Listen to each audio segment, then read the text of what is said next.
Ναι, μακάρι, αλλά μακάρι και αυτός να ήξερε να εκτιμήσει τα υπέροχα έργα του.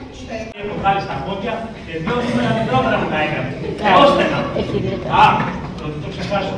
Να μην φύγετε πριν μου πάρω το καινούργιο μου κουστούμι. Θέλω να με δείτε μέσα του, Θα το δούμε και αυτό. Θα με δείτε στολισμένο από την κορφή ως τα νύχια. Σημειώστε, όλα τα ξεσμένα που θα φορέσω θα είναι τις τελευταίες μου. Το βράδυ, τι μου έχετε ετοιμάσει? Κύριε Σουφτέλη, σας έχουμε ετοιμάσει ένα μπαλέτο. 8 φορευτών.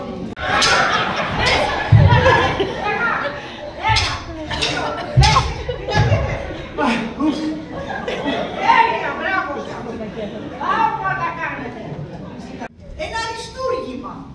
Ο μοναδικότερος συνδυασμός χρωμάτων. Μόνο με ένα τέτοιο θαύμα κάνει κανείς λούκο σοβαρό χωρίς να είναι μαύρο. Τι έκανες, μωρέ? Έβαλες τα λουλούδια με το άμμος προς τα κάτω και το κοτσάνι προς τα πάνω.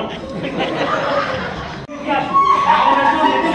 Γιατί τα ρούχα που φοράτε είναι πολύ. Αριστοκρατικά. Για να πεις κουβέντα, χάθηκες. Τέλος πάντων, θα σε κρατηθώ να ξέρετε. Είναι καθαρό μόνο με το σκυλολόι που παίρνω πια και θέλω να τους όλο τον δρόμο μέσα. Μάζεψε τη γλώσσα σου. Γλωσσού. Έτσι γίνεται στα καλά τα σπίτια. Μπαινοκαίνει κόσμος. Αλλά πού να τα μάθεις εσύ αυτά? Εκεί πίσω στα καλύβια που μεγάλωσες. Η μισή καθαριότητα είναι αρκοντιά. Αμόρφωτο. Καλό. Εγώ το έχω πιο πολύ μυαλό από σένα. Και δεν μου λες, δεν τον θέλεις τον δάσκαλο του χώρου στην ηλικία σου. Δείχνω σε μια κοπέλα όλη την αγάπη και την τρυφερότητα. Την αγαπάω σε τίποτα στον κόσμο. Την έχω συνέχεια στο μυαλό μου. Για εκείνη μιλάω, εκείνη ονειρεύομαι, για εκείνη ζω και ανασένω. Μήπως σε πείραξε που σου πέρασε έτσι νωρίτερα? Τουλάχιστον κατάλαβε τι έκανε. Μήπως σε πείραξε που πέρασε έτσι από μπροστά σου νωρίτερα? Τουλάχιστον κατάλαβε την κορμοδιά της. Αυτό σε πείραξε ποιον? Ναι, στο κλάσμα, αυτό με πειράζει. Και μάθε πως δεν θα σου δώσει τη χαρά να καμαρώνει πως εσύ με παράτησες. Το κάνω εγώ πρώτα. Ακριβώς τα ίδια εσύ από μένα σε σένα.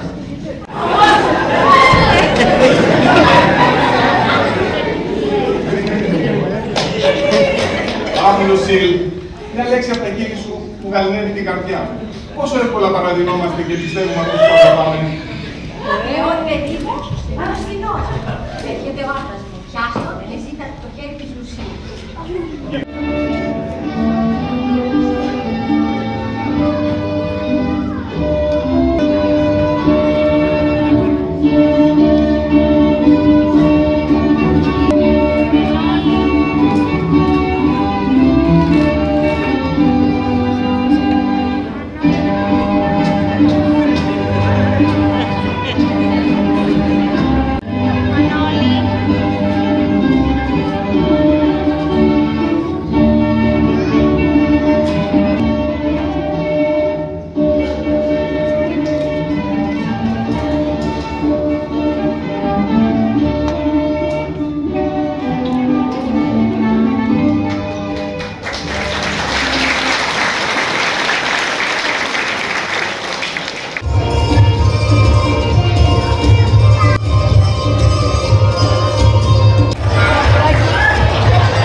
Πάντα κάνει μια γυναίκα για άλλη μια πόντισσα.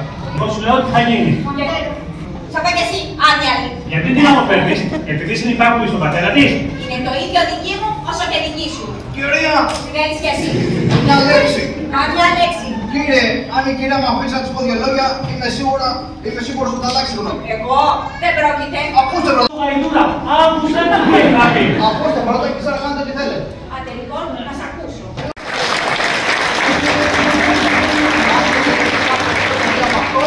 Να μου πείτε τη μύτη.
Γεια.